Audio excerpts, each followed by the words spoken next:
Hi, Velas for a presentation of the 1984 Giro d'Italia, the 67th edition. Now, where are we here? This is Lucca.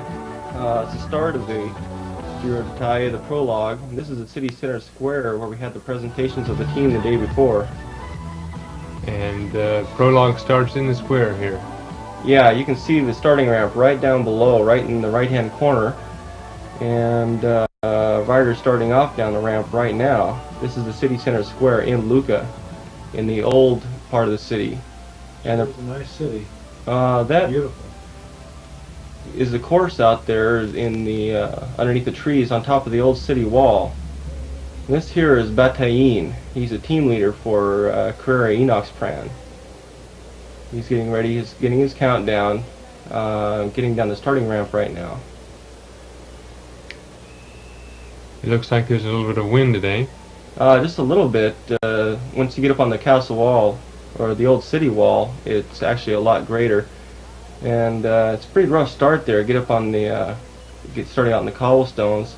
Look at the crowds. Now, it looks like he's really working hard now. Is he trying to work all out, or is he saving some for later, or exactly what's he doing here? No, he's just going flat out.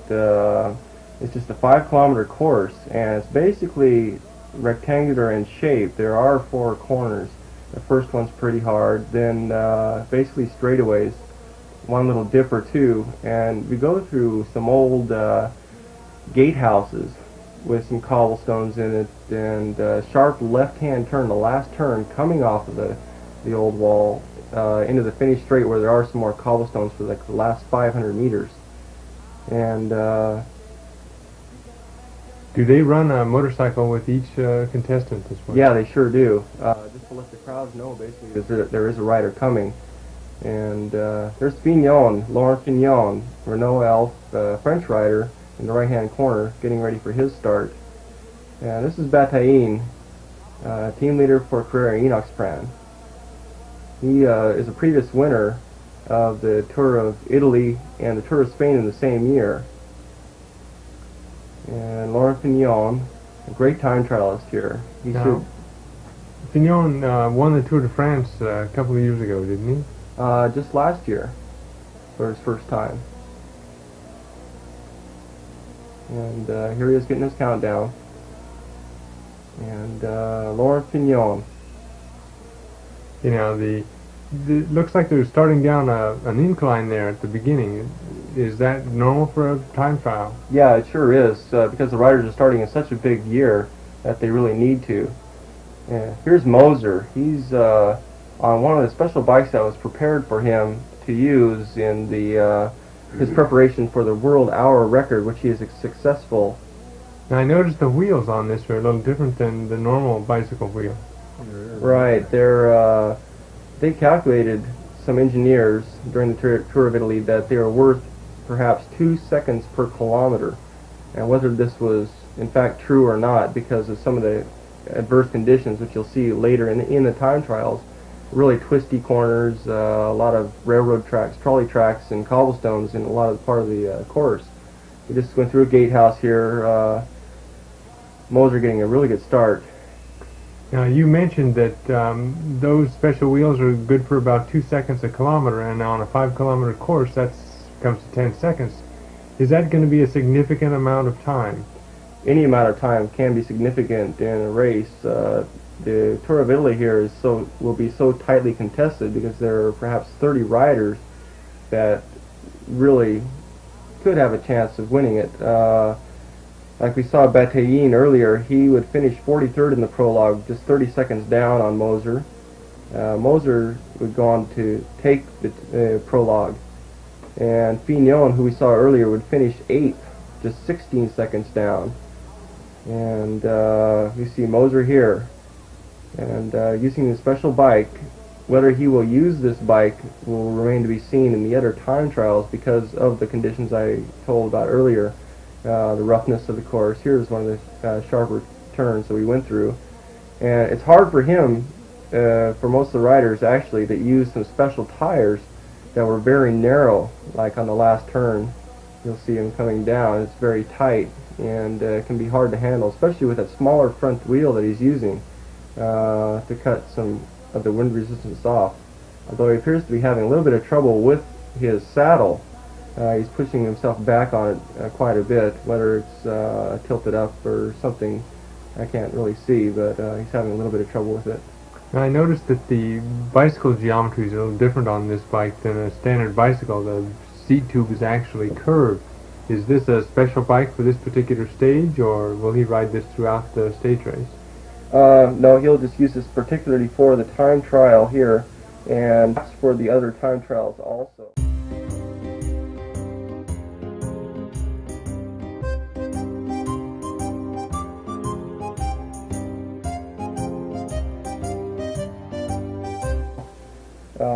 There's Silvano Contini, Bianchi Paggio, getting ready for his start. He's one of the favorites from the Bianchi team to take. He was a serious threat in the past few Giro d'Italias. Now, of the riders we've seen, Moser is the only one so far that's had these special solid wheels. Were there any other riders besides him that used these?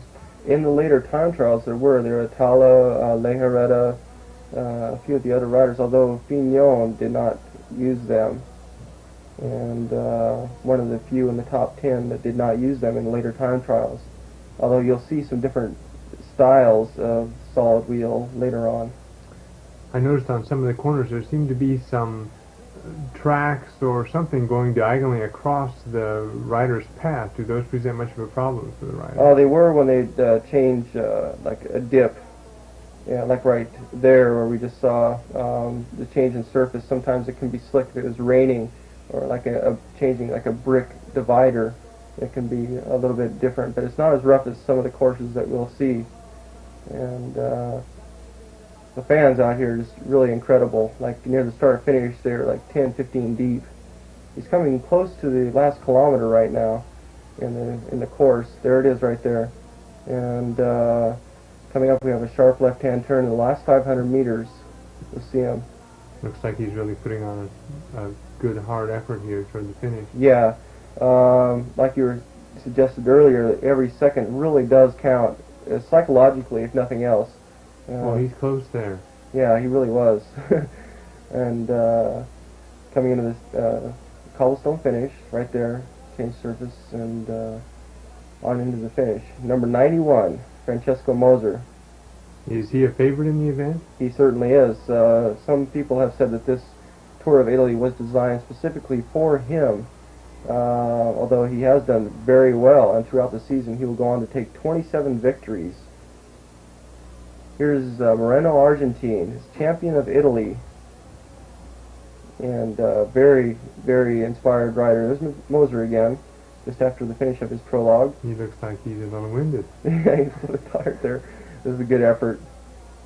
And Moreno Argentn taking a start. And very, very inspired rider now that he has that Italian jersey.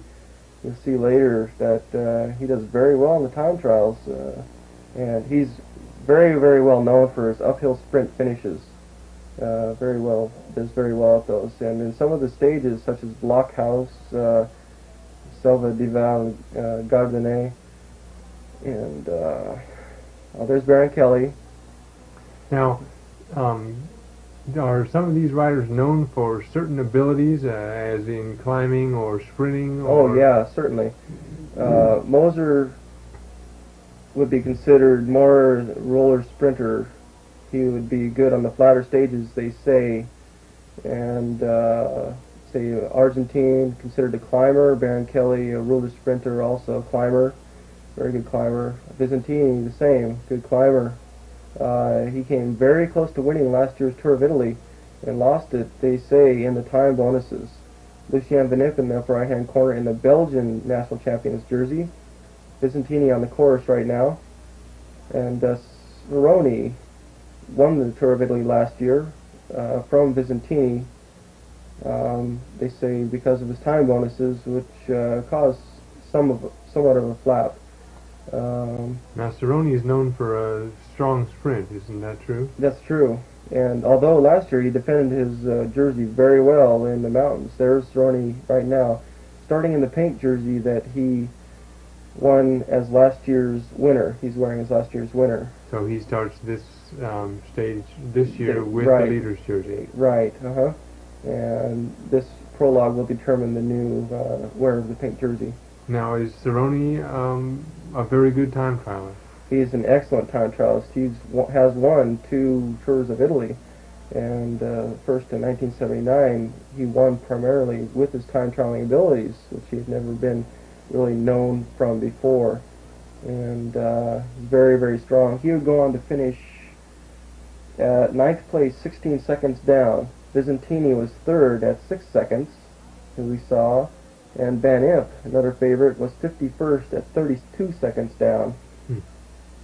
And a rider they don't show, or have not shown yet, is Milani, who would take 2nd. So, and Argentine, another rider they showed earlier, would take 6th at 14 seconds down in the prologue. And who won the prologue? Moser.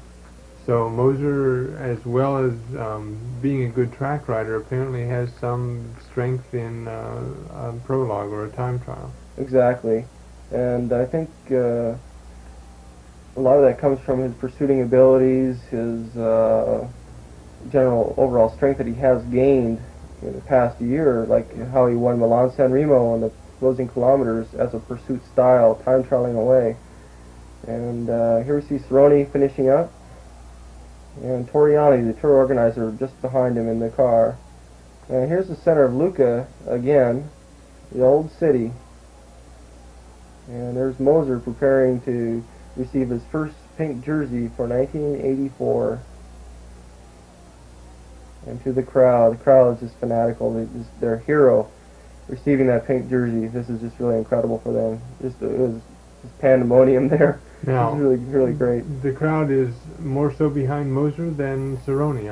Oh yeah, Saronni yeah. There would be kind of a rivalry between the two of them in the press. Good boy, bad boy type thing. Moser's could be considered untouchable. He's like a cut above type of rider. He's very well thought of there. In Saronni,